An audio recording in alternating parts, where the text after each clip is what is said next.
Welcome, brave souls, to Fear File Chronicles, your one-way ticket to spine-chilling stories and terrifying tales.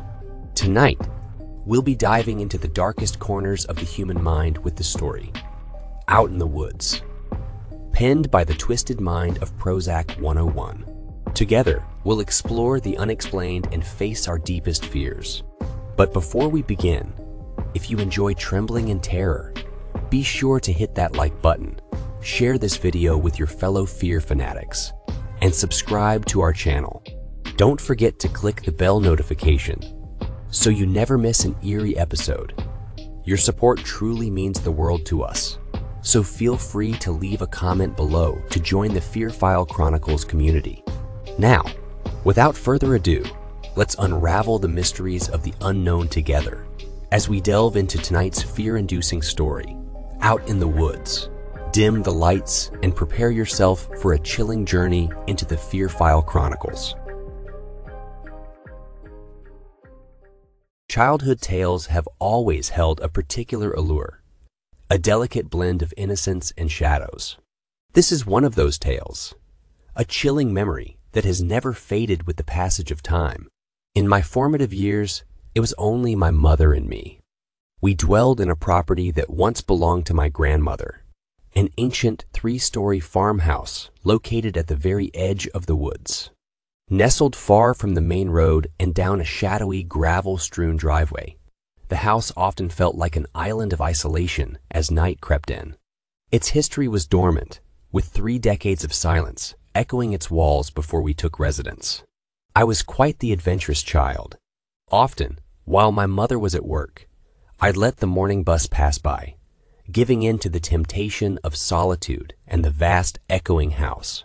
Yet the house felt too empty, too silent. Thus, I'd find solace in the forest that sprawled endlessly behind our home. Within this green expanse was a unique landmark, a fallen pine tree, one that had collided with another mightier trunk during its descent. Frozen in that impact, the 2 trees formed a mesmerizing arc over the forest floor. Climbing the rugged base and traversing to its midpoint was a favorite pastime, although its steeper upper half always eluded me, either out of respect or raw fear. One such day, nestled in my favorite spot high above the ground, I was serenaded by birds, and the sun played a warm, gentle hand on my neck. But the tranquility was shattered by an eerie sound from below. "Hey, kid." Chilled fear coursed through me. The voice seemed to emanate from right underneath. Desperately trying to glance below, the ledge obstructed my view. A stifling silence followed, only broken when a voice, louder this time, boomed. "I know you can hear me." Panic surged, causing me to clamber further up the log. Fingernails dug deep into the bark, as if trying to meld with the tree, as every ounce of courage I had evaporated.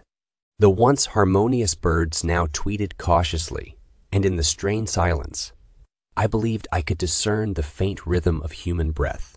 Driven by the need to confront my fear, I edged further to peer directly beneath. Just as the view of the undergrowth came into sight, a voice filled with malevolent rage screamed, "Come down here, or I'll come up and grab you." Startled, I lost my grip and fell, narrowly averting disaster by grabbing onto a branch, feeling the cold bite of air against my legs. Pulling myself up, I raced to the tree's peak, a spot previously uncharted by me. There, amidst the rustling canopy, I waited in terror, half expecting to see a sinister figure clambering up after me. Hours felt like eons, until finally my mother discovered me, shivering and tear-streaked. As time elapsed, the rawness of the memory dulled, and while I remained wary of venturing deep into the forest, I continued with life. Yet when I was 12, another eerie incident occurred. My chore was to fetch firewood from our shed, positioned ominously on the wood's threshold. I'd carry out this task at dusk as fog rolled in and mosquitoes danced in the air. Dashing back home at the end became a ritual, fueled by a lurking unease. But what truly unnerved me about the shed wasn't just its placement or the creeping dusk. It was the barn owls that resided within. Their ghostly faces, staring intently from darkened corners, ensured that the shed remained a symbol of the uncanny in my memories. The night's air was heavier than usual. A thick, suffocating fog enveloped everything, reducing my world to a mere bubble of sight around me. My once familiar journey from the shed to the house became a disorienting maze. Twice, inexplicably, my feet led me straight into the forest.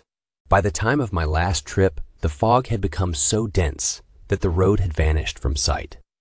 The damp mist stung my eyes, causing them to blur. Unsteadily, I collided with a tree.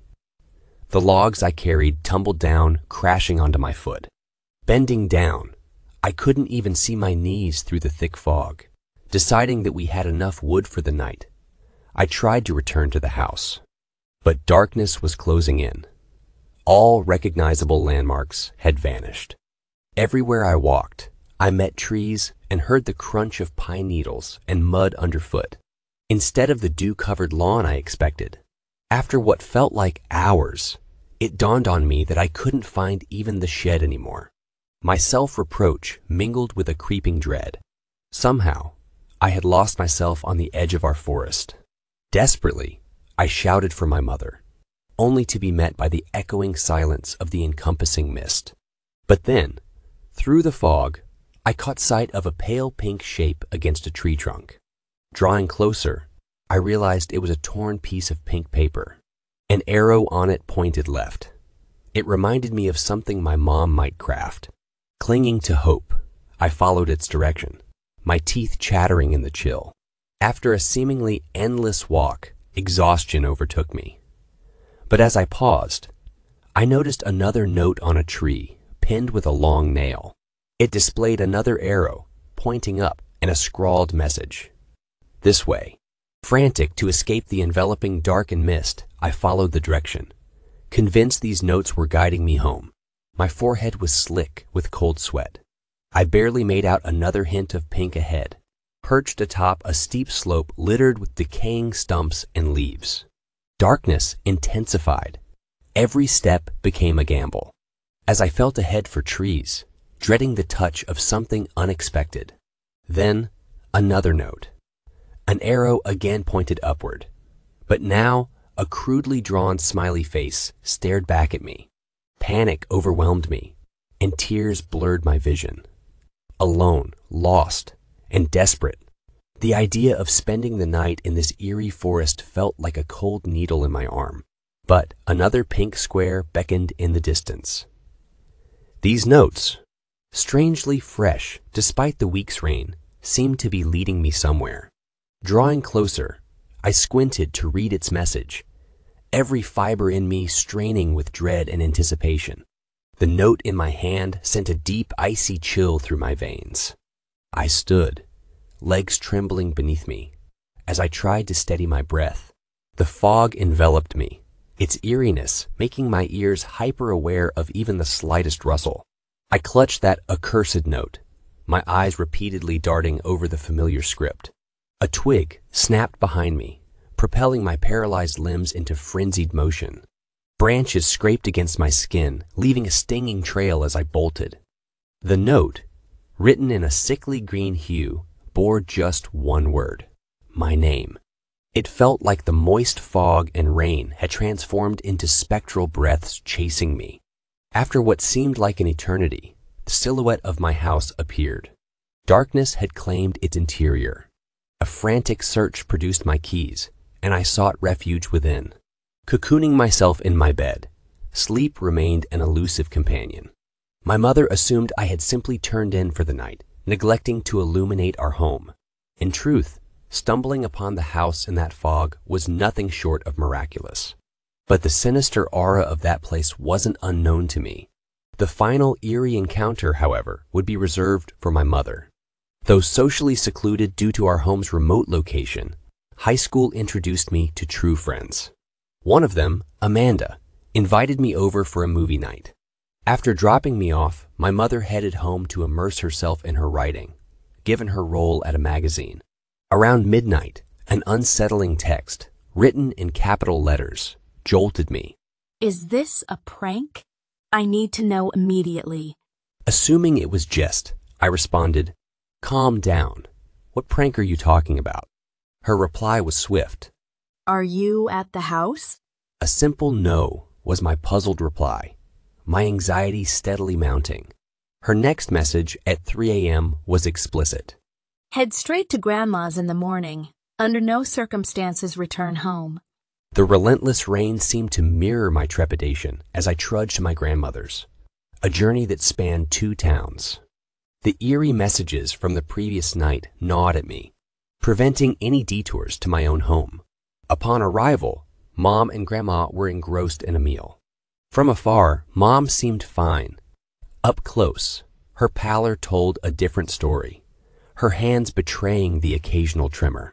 A startled reaction to the cat made it abundantly clear. Something was very wrong.